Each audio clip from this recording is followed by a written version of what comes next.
চাল নিয়ে অসঙ্গতিপূর্ণ মন্তব্য করায় পদত্যাগ করেছে জাপানের কৃষিমন্ত্রী।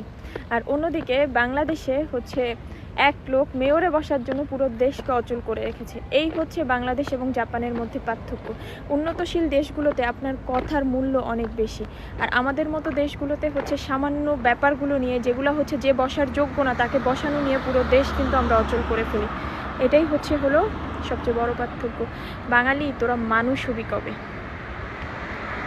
বিএনপির নেতা শামসুজ্জামান দুদু বলেছেন, বিএনপির নেতাকর্মীদের প্রস্রাবের স্রোতে হাসনাত তুমি বঙ্গোপসাগরে ভাইসা যাবা। আসলে চিন্তা করতেছি গত 17 বছরে কেন আপনারা হচ্ছে একটু প্রস্রাবের জনসভা করলেন না বলুন তো? তাহলে তো আওয়ামী লীগের জন্য এত তাজা প্রাণ ঝরাইতে হইতো না সরানোর জন্য, অটোমেটিকই তো আমরা তাদের ভাষায় দিতে পারতাম। আর আওয়ামী লীগ যাওয়ার পরে মনে হয় চাঁদাবাজি করে আপনাদের হচ্ছে একটু ডায়াবেটিক্সটা বেড়ে গিয়েছে, তাই না? যার জন্য ঘন ঘন প্রস্রাব হচ্ছে এবং এই কারণে আপনারা এরকম ভাষাভাষী নিয়ে কথা বলতে পারছেন। তো এক কাজ করেন, প্রতি বছর তো হচ্ছে ফারাক্কা বাঁধ নিয়ে বেশ প্রবলেম হয়, বাংলাদেশকে ভাসিয়ে নিয়ে যায়, তাহলে আমরা একটা কর্মসূচি তৈরি করি যেখানে বিএনপির নেতাকর্মীরা দলে দলে হচ্ছে প্রস্রাব করবে এবং সেটা দিয়ে আমরা ইন্ডিয়াকে ভাসিয়ে দিব। তো চোর চোরই থাকে, আসলে তারা কখনো ভালো হয় না। তো সবচেয়ে বড় যে জিনিসটা, আমি তো চাই ইউনূস সরকার আগামী 5 বছর ক্ষমতায় থাকুক অ্যাটলিস্ট দেশের জন্য, আপনাদের মতো লোক না আসুক। আসসালামু আলাইকুম সবাইকে।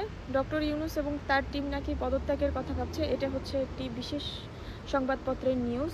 তো ব্যাপারটা জানি না কতটা 100% ভাবে সত্য, কিন্তু তারপরেও দেখেন, একটা দল 17 বছর থেকে গেল, ঠিক আছে, আর এক দল এর আগে থেকে গেছে, কে বাংলাদেশের জন্য ভালো করছে? অথচ একটা মানুষ 1 বছর আসতে পারলো না, আপনারা সবাই উঠা পড়া লাগছেন।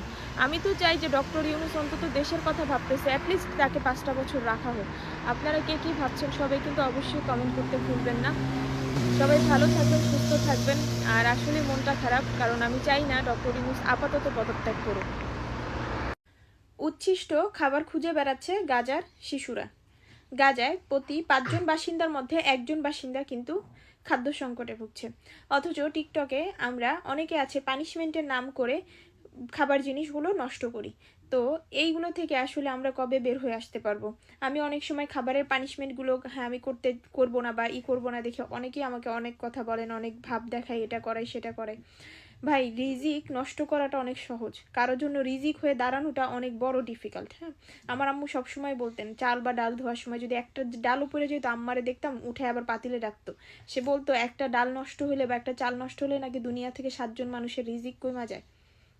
আর আমরা এখানে সামান্য কিছু কয়েনের জন্য, টাকার জন্য আমরা দেদারসে খাবার জিনিস নষ্ট করতেছি। সকল হোস্টের প্রতি থাকবে যারা হচ্ছে প্লিজ এগুলো থেকে একটু বিরত থাকবেন। ধন্যবাদ সবাইকে। আসসালামু আলাইকুম। আল্লাহর কাছে কত কিছুই না চাইছি এই পর্যন্ত। রাস্তায় জ্যাম ছাড়িয়ে দেওয়া থেকে অ্যাডমিশনে টিকিয়ে দেওয়া, ভালো চাকরি পাওয়া, বিদেশে আসা, জবে টাইমলি পৌঁছানো থেকে শুরু করে মনে হয় চাওয়ার কোনো শেষ নাই। এত কিছু চাইছি, কিন্তু এখন আর কিছুই চাই না। এখন চাই, আল্লাহ তুমি আমার এই অশান্ত মনকে শান্ত করে দাও। মনটা শান্ত থাকা এখন মনে হয় সবচেয়ে বেশি জরুরি হয়ে গিয়েছে। এই মনে যেন কোনোভাবে কোনো অ্যাংজাইটি না আসুক। দুনিয়া গোল্লায় যাক, তারপরও আল্লাহ আমার মন যেন শান্ত থাকে। আমার মনটা শান্ত থাকবে, এর চেয়ে বড় বিলাসিতা মনে হয় এই মুহূর্তে আমার কাছে কিছু নাই। আমি জানি না কার কাছে কেমন, আমার কাছে তো এটাই এই মুহূর্তে সবচেয়ে বড় বিলাসিতা।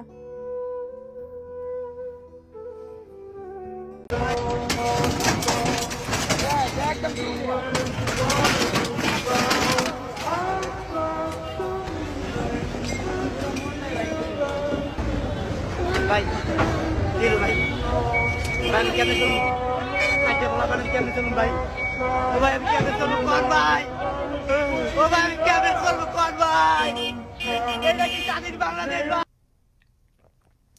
সমস্যা কিন্তু হচ্ছে অটোরিকশা নয়, সমস্যা হচ্ছে বেকারত্ব। গরিব মানুষের স্বপ্নগুলো মনে হয় খুব সহজেই ভেঙে দেওয়া যায়, যেটা গড়ে দেওয়া বড়ই ডিফিকাল্ট। তো আমরা কেন অটোরিকশা নিধনের আগে অটোরিকশা যে কোম্পানিগুলো আমদানি করে সেগুলো কেন বন্ধ করছি না? কারণ কি, তারা বড়লোক বিধায়? তো সরকারের উচিত এই ধরনের কর্মসূচি তৈরি করা বা এই ধরনের কর্মসূচি প্রণয়ন করার আগে এইসব কোম্পানিগুলো বন্ধ করা, যাতে গরিব মানুষগুলো সর্বশান্ত না হয়। ধন্যবাদ সবাইকে, ভালো থাকবেন, সুস্থ থাকবেন। আসসালামু আলাইকুম। প্রবাসী আয়ে রেকর্ড করেছে দেশ এই বছর। প্রবাসীর আয় নিয়ে যেমন বাংলাদেশের অর্থনীতি এক ধাপ এগিয়ে যাচ্ছে, তেমনি বাংলাদেশেরও উচিত প্রবাসীদের কথা ভেবে কিছু কিছু সুযোগ সুবিধা এবং সুন্দরভাবে প্রণয়ন করা। বর্তমানে হচ্ছে সবচেয়ে বড় যেটা আমার কাছে মনে হয় দরকার, দেশের বিভিন্ন স্থানে বিশেষ করে মধ্যপ্রাচ্যের দেশগুলোতে পাসপোর্ট রিনিউ থেকে শুরু করে ভিসা জটিলতা, ভিসা লাগানো নিয়ে অনেক প্রবলেম ফেস করতে হয়। ইভেন সেখানে দেশগুলোতে অবস্থিত বাংলাদেশের যেসব দূতাবাসগুলো আছে বা অ্যাম্বাসিগুলো আছে তারা কিন্তু প্রচণ্ড পরিমাণ হচ্ছে ঘুষ আদান প্রদান করে। তো এই ব্যাপারগুলো হচ্ছে কিন্তু বাংলাদেশের গভর্নমেন্টের দেখা উচিত। তেমনি আরেকটা ব্যাপার হচ্ছে প্রবাসীরা মারা গেলে তাদের লাশ বহনের ব্যাপারগুলো নিয়ে সরকার কিছু উদ্যোগ নিতে পারে। 3 নম্বরে যেটা হয় যে প্রবাসীরা কিন্তু মানে 4-5 বছর পরে দেশে যায়, পরিবার পরিজনের জন্য জিনিসপত্র নেওয়াটা খুবই স্বাভাবিক। এ ব্যাপারে কিন্তু কিছু আইন বা কিছু রুলস শিথিলযোগ্য করা যেতেই পারে। ধন্যবাদ সবাইকে, ভালো থাকবেন। আসসালাম।